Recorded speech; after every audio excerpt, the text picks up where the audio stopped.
বারে সবার দেখছি কত কত আবদার আবেদন আপনার কাছে, কেবল আমার নেই। আপনার কাছে শুধু আমারই কোনো কিছু চাওয়া পাওয়ার ছিল না দেখছি। বেশ তো, যা চেয়েছি তা দেবেন না বলে কত রঙ্গ কৌশল করে পালালেন। একটা পাপমুক্ত জীবন, একটি বন্দিত্বের প্রায়শ্চিত্ত, অসম্ভব আবদার রেখে সবার থেকে আলাদা হলাম। সবার মতো আবদার প্রকাশ করে কাঁদতে পারছি না। আপনার আবার ছিলই বাকি জয় আমির, একটি অসম্পর্ক, একটা বিরোধ, তথাকথিত বৈধ একটি পরিচয়। তার ভিত্তিতে কি বা চাইবার থাকতে পারে আপনার কাছে? এক জীবনে কারো মেয়ে, বোন ও কিছু বন্দির কাণ্ডারি হতে গিয়ে স্ত্রী ও মা হওয়া হলো না। হারালাম সন্তানসা। আপনি কে? আমার কে আপনি? স্বামী হবার যোগ্যতা কি আছে আপনার? একজন আমজাদ আলী প্রামাণিকের মতো পুরুষ আমি চেয়েছিলাম আপনার স্থলে। এলেন আপনি। এলেন যখন জীবনটা গুছিয়ে নিলে হতো। আমার তো ভাব নেই। 3 কবুল পড়ার পর কি আপনার কর্তব্য ছিল না আমার এক জীবন কাঁধে বলে দেবার?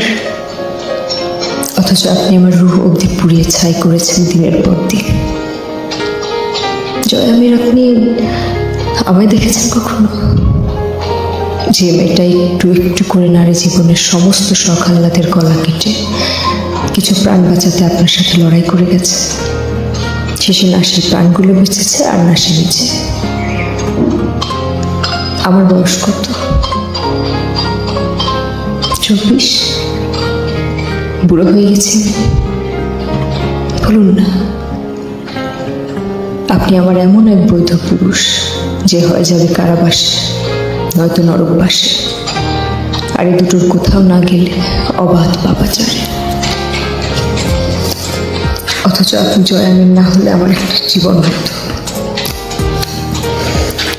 একটা সংসার হতো, আমার সন্তান আমার গর্ভে থাকতো, একজন স্ত্রী ও মা আমি হতাম।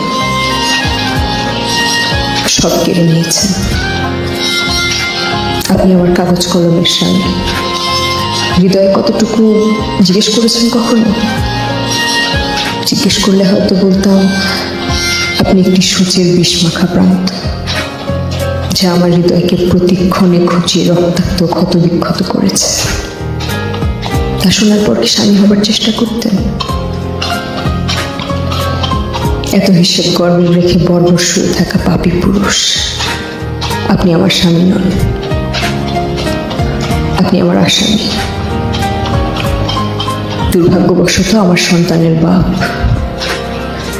এই বিরোধ মিটল না। আখিরাতে দেখা হলে এই বিরোধের খাতা আমি আবার খুলব। ততদিন মুলতুবি রইল।